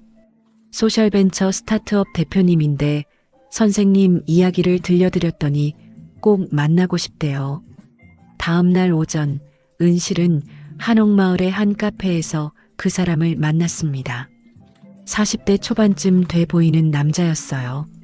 깔끔한 셔츠에 청바지를 입고 있었습니다. 안녕하세요. 베이도라고 합니다. 선생님 SNS 봤어요. 이도는 악수를 청하며 환하게 웃었어요. 은실은 조심스럽게 손을 내밀었습니다. 선생님이 하시는 일 정말 의미 있어요. 단순히 옷을 고치는 게 아니라 사람들의 기억을 살리는 거잖아요. 고맙습니다. 그래서 제안 하나 드리고 싶어요. 저희 회사가 시니어 창업을 지원하거든요. 선생님 브랜드를 만들어 보시는 거 어떠세요? 브랜드요? 은실은 놀라서 물었습니다. 브랜드라는 단어가 낯설었어요. 네, RESIL by EUNSIL로 함께 가시죠. 다시 꿰매는 은실이라는 뜻이에요. 저희가 온라인 쇼핑몰 구축해드리고 SNS 마케팅도 지원해드릴게요. 선생님은 작업에만 집중하시면 됩니다. 하지만 제가 할 수 있을까요? 선생님 벌써 하고 계시잖아요. 이제 조금 더 크게 하시는 거예요. 은실은 로고를 한참 들여다봤습니다. RESIL by EUNSIL. 다시 시작하는 은실. 그 이름이 마음에 들었어요. 해보겠습니다. 이도는 활짝 웃으며 노트북을 펼쳤습니다. 사업 계획을 하나씩 설명하기 시작했어요. 은실은 진지하게 들었습니다. 한 달 후 RESIL by EUNSIL 공방문을 열었고 은실의 작업대도 있었습니다. 벽에는 완성된 작품들이 여럿 전시돼 있었고요. 옷에서 다시 태어난 쿠션, 가방, 파우치들이었죠. 온라인 쇼핑몰도 새롭게 오픈했습니다. 오픈하자마자 주문이 밀려 들어오기 시작했고 전국에서 심지어 해외에서도 주문이 들어왔습니다.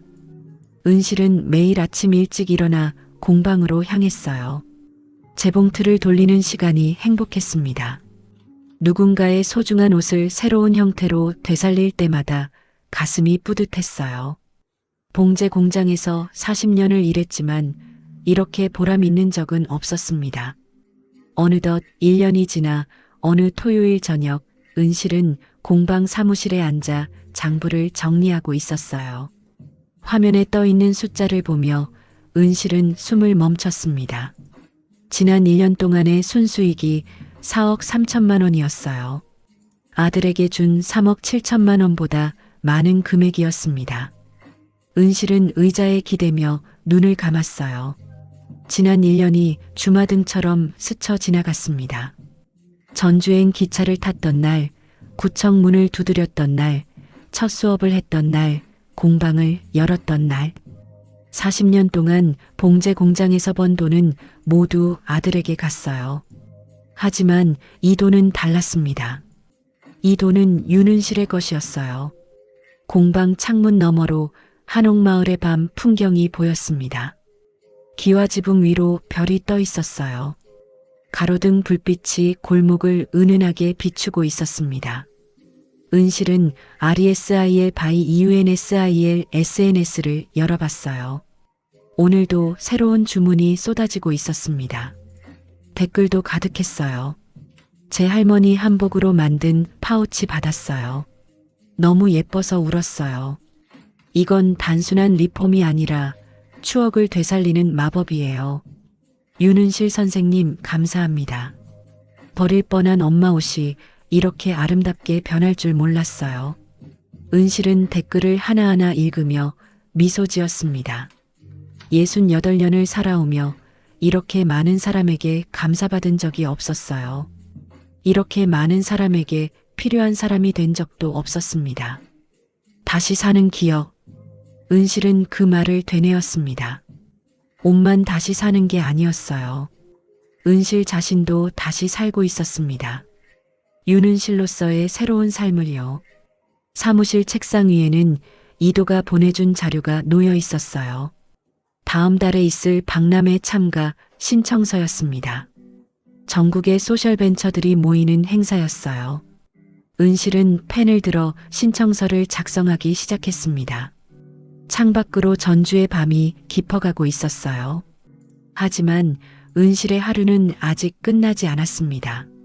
내일 배송할 주문이 남아 있었고 다음 주 수업 준비도 해야 했어요. 은실은 자리에서 일어나 작업실로 걸어갔습니다. 재봉틀 앞에 앉아 페달을 밟았어요. 드르륵 친숙한 소리가 울렸습니다. 40년 동안 들어온 소리였지만 지금 이 소리는 예전과 달랐어요. 이제는 내가 원해서 돌리는 재봉틀이야. 은실은 미소 지으며 바늘을 움직였습니다. 천이로 실이 하나씩 새겨졌어요. 마치 은실의 새로운 인생이 한 땀 한 땀 수놓아지는 것 같았습니다. 하늘에는 별이 총총히 떠 있었습니다. 은실은 잠시 손을 멈추고 창밖을 바라봤어요. 전주의 밤 공기가 따뜻하게 가슴속으로 들어왔습니다. 68살 은실의 인생은 이제 막 꽃을 피우기 시작했어요. 은실이 전주로 떠난 지 1년 반이 지났습니다. 그동안 현우에게서 연락은 한 번도 오지 않았어요. 은실도 먼저 연락하지 않았습니다. 서로의 삶이 완전히 갈라진 거였어요. 어느 가을 저녁 은실은 작업을 마치고 핸드폰을 확인해 보니 현우에게 부재중 전화가 15통이나 있었어요. 1년 반 만에 처음 온 연락에 은실의 손이 떨렸어요. 문자도 와 있었어요. 엄마, 전화 좀 받아주세요. 급한 일이에요. 제발이요. 은실은 핸드폰을 내려놓고 창밖을 봤어요. 급한 일. 은실은 그 말을 되뇌었습니다. 급할 때만 찾는 자식이 됐구나. 은실은 깊은 숨을 들이마시고 전화를 걸었어요. 두 번째 신호음에 전화가 연결됐습니다. 엄마. 현우의 목소리는 다급했어요. 숨이 찬 것 같았습니다. 왜 그래? 엄마, 나 큰일 났어요. 현우의 목소리가 떨렸습니다. 울먹이는 것 같았어요. 무슨 일인데? 민지 친구가 투자 사기를 치는 바람에 우리 전 재산 다 날렸어요. 은실은 아무 말도 하지 않았습니다. 전화 너머로 현우의 거친 숨소리만 들렸어요. 민지는 짐 싸서 나갔고 이혼하겠대요. 나 혼자 남았어요, 엄마. 그래서 은실의 목소리는 차분했습니다. 현우는 잠시 말을 잇지 못했어요. 엄마, 나 어떡해요? 집도 빼야 할 것 같아요. 전세 보증금도 못 돌려받을 것 같고. 그래서 나한테 전화한 거니? 은실의 물음에 현우가 침묵했습니다. 대답 대신 흐느끼는 소리가 들렸어요. 엄마, 미안해요. 정말 미안해요. 그때 엄마한테 너무 심하게 했어요. 알아. 엄마, 나 도와줘요. 제발. 은실은 눈을 감았습니다. 1년 반 전이 떠올랐어요. 문 앞에서 쫓겨났던 날, SNS에 올라온 글, 전화로 들었던 차가운 말들. 엄마는 지금 못 도와줘. 엄마. 현우야, 엄마도 이제 내 인생 살아야 해. 은실의 목소리는 떨리지 않았습니다. 현우는 울음을 터뜨렸어요. 전화를 끊으려는데 현우가 소리쳤습니다. 엄마가 준 돈 때문에 이렇게 된 거예요. 은실의 손이 멈췄어요. 현우의 목소리는 떨리고 있었습니다. 그 돈이 있어서 민지 친구를 믿었어요. 더 큰 투자를 할 수 있을 거라고 생각했어요. 다 엄마 책임이에요. 은실은 핸드폰을 귀에서 떼어냈습니다. 그리고 조용히 말했어요. 그렇게 생각하고 싶으면 그렇게 생각해. 하지만 엄마는 이제 안 도와줄 거야. 엄마, 진짜 이러실 거예요? 그래. 엄마도 이제 내 인생 살아야 하니까. 은실의 떨리는 손으로 전화를 끊었어요. 가슴이 너무나 아팠지만 눈물은 나오지 않았어요. 그날 밤 은실은 잠들지 못했어요. 현우의 울음소리가 귓가에 맴돌았습니다. 도와줘야 하나? 아니야. 이제 그만이야. 며칠 후 은실은 지역 방송국 인터뷰 요청을 받았습니다. RESIL by UNSIL이 화제가 되면서 취재 요청이 들어온 거였어요. 은실은 수락했습니다. 촬영 당일 방송 스태프들이 공방에 도착했어요. 카메라 2대와 조명, 그리고 리포터가 함께였습니다. 선생님, 이 일을 시작하게 된 계기가 뭔가요? 리포터가 물었습니다. 은실은 잠시 생각하다가 대답했어요. 인생도 옷처럼 다시 꿰매면 된다는 걸 알았어요. 다시 꿰매면 된다? 네, 찢어진 부분도 덧대고 해진 곳도 기워서 다시 입을 수 있잖아요. 인생도 그래요. 리포터는 고개를 끄덕이며 다음 질문을 했습니다. 선생님은 68살에 새로 시작하셨다고 들었어요. 두렵지 않으셨어요? 두려웠죠. 하지만 더 두려운 건 아무것도 안 하는 거였어요. 은실의 말에 스태프들이 조용히 고개를 끄덕였습니다. 마지막으로 하고 싶은 말씀 있으세요? 은실은 카메라를 똑바로 바라봤어요. 그리고 천천히 말했습니다. 나이는 숫자일 뿐이에요. 중요한 건 지금 무엇을 하느냐예요. 늦었다고 생각하지 마세요. 지금이 가장 빠른 시간이에요. 인터뷰가 끝나고 스태프들이 떠났을 때 은실은 공방 창가에 섰습니다. 한옥마을 골목이 보였어요. 사람들이 오가고 있었습니다. 핸드폰이 울렸습니다. 모르는 번호였어요. 은실은 전화를 받았습니다. 여보세요? 윤은실 선생님이시죠? 저는 서울에서 온 기자입니다. 남자 목소리였어요. 또렷하고 침착한 목소리였습니다. 네, 그런데요. 선생님 아드님에 대해 여쭤보고 싶은데요. 은실의 얼굴이 굳었습니다. 무슨 말씀이세요? 강현우 씨 맞으시죠? 투자 사기 피해자로 알고 있는데요. 은실은 말없이 전화를 끊었습니다. 손이 떨렸어요. 기자까지 알 정도면 사건이 크게 번진 거였습니다. 저녁이 되어 은실은 뉴스를 켰어요. 경제 뉴스에서 투자 사기 사건을 다루고 있었고 피해자가 수십 명이라고 했어요. 화면에 피해자들의 인터뷰가 있었는데 하나같이 울면서 하소연하는 사람들이었고 그 중에 현우도 있었습니다. 전 재산을 잃었습니다. 이제 어떻게 살아야 할지 모르겠어요.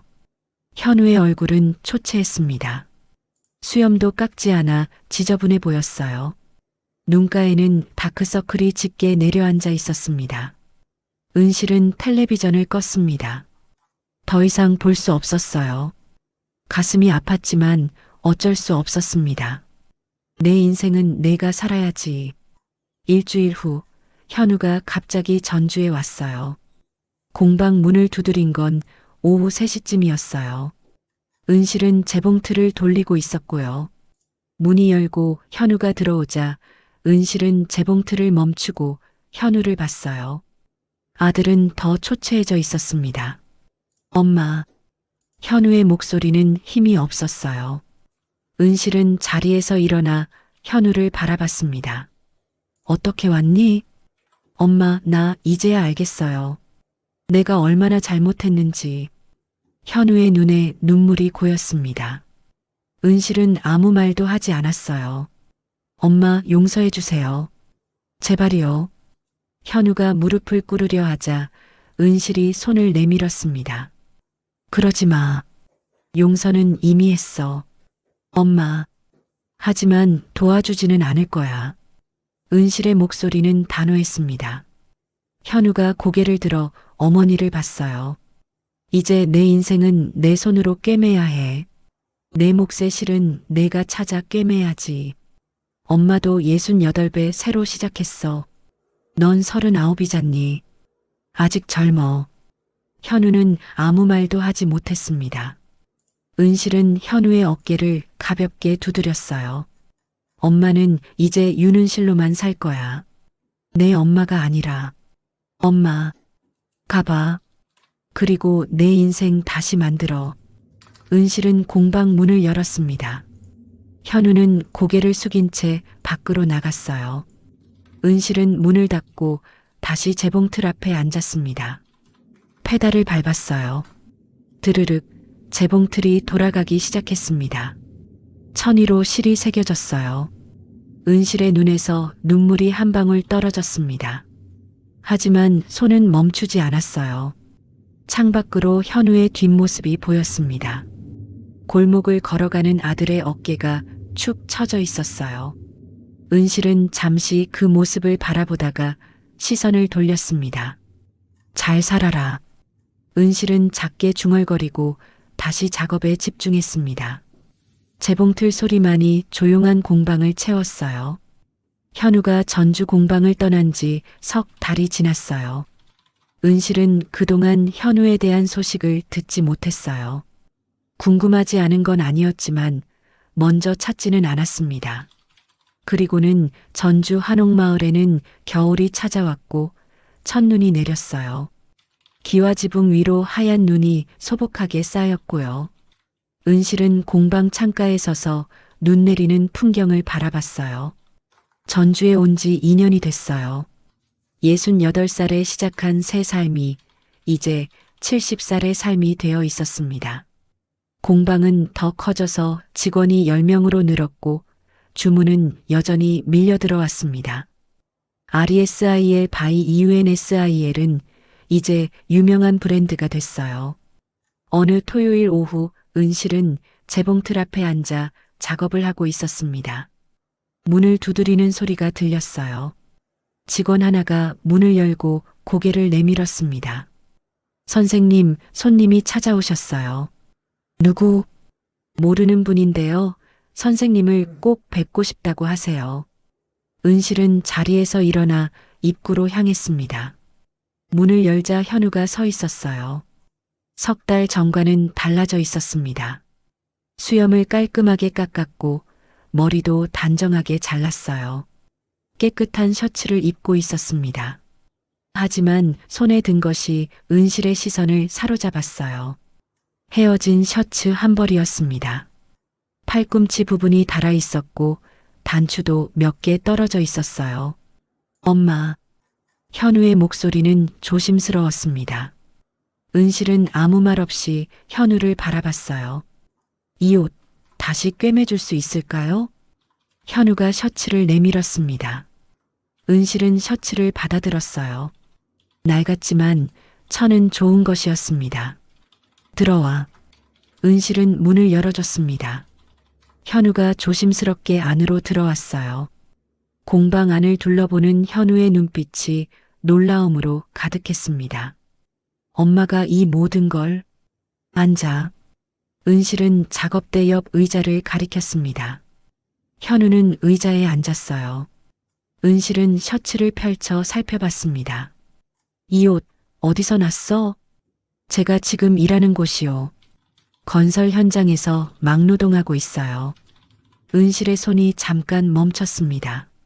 하지만 곧 다시 셔츠를 살피기 시작했어요. 석 달 전부터 시작했어요. 처음엔 너무 힘들었는데 이제 좀 익숙해졌어요. 현우의 목소리에는 담담함이 묻어났습니다. 은실은 셔츠의 해진 부분을 손가락으로 짚어봤어요. 손 좀 보자. 현우가 손을 내밀었습니다. 굳은 살이 박여 있었어요. 손톱 사이에는 시멘트 가루가 끼어 있었습니다. 은실은 그 손을 가만히 바라봤어요. 아프지? 괜찮아요. 익숙해지니까 별로 안 아파요. 은실은 현우의 손을 놓고 재봉틀 앞에 앉았습니다. 셔츠를 재봉틀 위에 올려놓고 바늘에 실을 꿰었어요. 옷은 찢어져도 꿰매면 되지. 은실이 말했습니다. 현우는 고개를 끄덕였어요. 사람 마음도 그래요. 다만 내가 꿰매려는 마음이 있어야 하지. 은실의 말에 현우의 눈에 눈물이 고였습니다. 은실은 페달을 밟기 시작했어요. 드르륵 재봉틀 소리가 울렸습니다. 엄마, 저 정말 미안해요. 현우의 목소리가 떨렸습니다. 은실은 작업을 멈추지 않고 대답했어요. 알아. 그때 제가 정말 잘못했어요. 엄마한테 너무 심하게 했어요. 알아. 그리고 돈 달라고 한 것도요. 엄마 탓한 것도요. 다 제 잘못이었어요. 은실은 재봉틀을 멈추고 현우를 봤습니다. 아들의 얼굴에는 진심이 담겨 있었어요. 현우야. 네, 엄마. 미안하다는 말은 이제 그만해. 중요한 건 내가 어떻게 살 거냐야. 은실은 다시 재봉틀을 돌렸습니다. 해진 부분에 천을 덧대고 바느질을 시작했어요. 저 이제 다시 시작하려고요. 건설 현장에서 기술 배우고 있어요. 자격증도 따려고 공부하고 있고요. 그래. 엄마가 68배 새로 시작했잖아요. 저도 할 수 있을 것 같아요. 은실은 미소를 지었습니다. 작지만 따뜻한 미소였어요. 그래, 넌 39이니까. 아직 젊지. 셔츠 수선이 끝났습니다. 은실은 단추도 새로 달아줬어요. 해진 부분은 같은 색 천으로 깔끔하게 덧댔습니다. 다 됐다. 은실이 셔츠를 건넸습니다. 현우는 셔츠를 받아들고 한참을 들여다봤어요. 새 옷 같아요. 현우는 셔츠를 가슴에 안았습니다. 그리고 고개를 숙여 인사했어요. 감사합니다, 엄마. 가봐. 일 늦겠다. 현우가 일어서려 할 때 은실이 바닥에 떨어진 실타래를 주워 건넸습니다. 이거 가져가. 이게 뭐예요? 실이야. 내 인생 꿰맬 때 쓰라고. 현우는 실타래를 받아들었습니다. 작은 실타래였지만 무겁게 느껴졌어요. 엄마, 다음에 또 와. 밥이라도 먹자.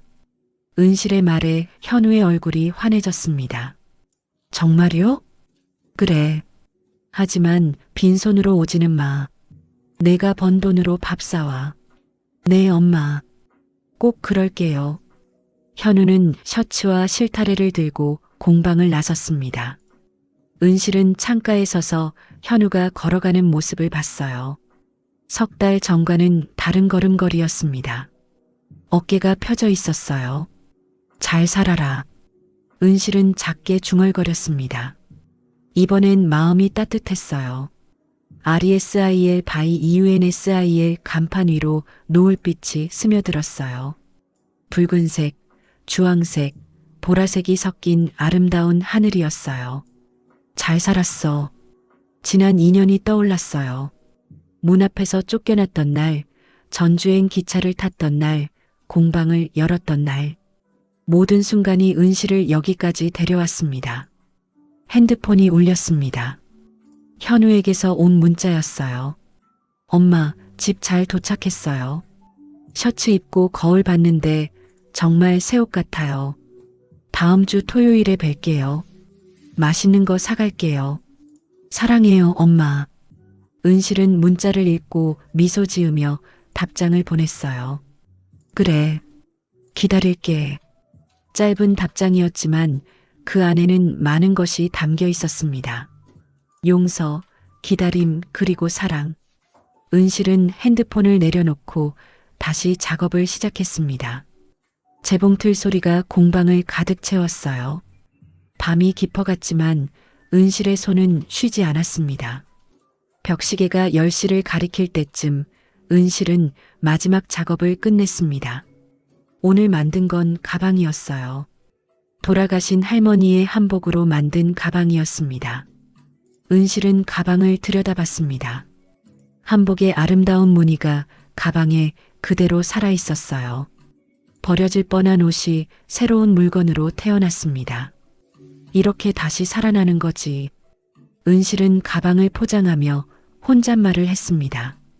옷도 사람도 인생도 모든 건 다시 꿰매면 됐어요. 공방 문을 잠그고 나올 때 은실은 간판을 올려다봤습니다. RESIL by EUNSIL. 다시 꿰매는 은실. 그 이름이 어둠 속에서도 빛나고 있었어요.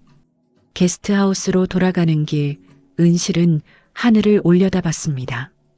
별이 쏟아질 듯 떠 있었어요. 70살의 은실은 그 별들 아래에서 걷고 있었습니다. 혼자였지만 외롭지 않았어요. 내일은 또 어떤 옷을 고칠까? 은실은 작게 웃으며 걸음을 옮겼습니다. 전주의 겨울밤은 차가웠지만 은실의 마음은 따뜻했어요. 내일도 모레도 은실의 삶은 계속될 거였습니다. 윤은실로서의 삶이요. 한옥마을의 불빛들이 하나씩 꺼져갔습니다.